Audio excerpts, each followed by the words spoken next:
S ಬೆಂಗಳೂರಿನಲ್ಲಿ ಗೃಹ ಸಚಿವ ಡಾಕ್ಟರ್ ಜಿ ಪರಮೇಶ್ವರ್ ಈ ವಿಷಯಕ್ಕೆ ಸಂಬಂಧಪಟ್ಟಂತೆ ಹೇಳಿಕೆಯನ್ನು ಕೊಟ್ಟಿದ್ದಾರೆ. ಈ ಸಂದರ್ಭದಲ್ಲಿ ಬೇರೆ ಏನು ಹೇಳೋದಕ್ಕೆ ಸಾಧ್ಯನೇ ಇಲ್ಲ ಸ್ವಾಮಿ. ಈ ಸಂದರ್ಭದಲ್ಲಿ ಏನು ಹೇಳಬೇಕು ಗೊತ್ತಾಗ್ತಾ ಇಲ್ಲ. ತನಿಖೆ ಬಳಿಕನೇ ಎಲ್ಲ ವಿಚಾರ ಗೊತ್ತಾಗುತ್ತೆ, ಅಲ್ಲಿವರೆಗೂ ಕೂಡ ಕಾಯಬೇಕಾಗುತ್ತೆ. ಬೆಂಗಳೂರಿನಲ್ಲಿ ಗೃಹ ಸಚಿವ ಡಾಕ್ಟರ್ ಜಿ ಪರಮೇಶ್ವರ್ ಈ ಹೇಳಿಕೆಯನ್ನ ಕೊಟ್ಟಿರೋದು.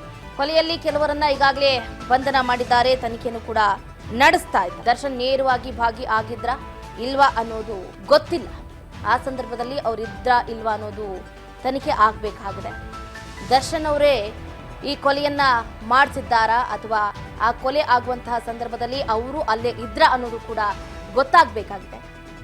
ನೋಡೋಣ, ತನಿಖೆ ಈಗ ನಡೆಸ್ತಾ ಇದ್ದಾರೆ. ತನಿಖೆಯಲ್ಲಿ ಎಲ್ಲವೂ ಕೂಡ ಬಯಲಾಗುತ್ತೆ. ಸ್ವಲ್ಪ ತಾಳ್ಮೆ ಇರಲಿ ಅಂತ ಡಾಕ್ಟರ್ ಜಿ ಪರಮೇಶ್ವರ್ ಹೇಳಿಕೆಯನ್ನ ಕೊಟ್ಟಿರುವಂಥದ್ದು.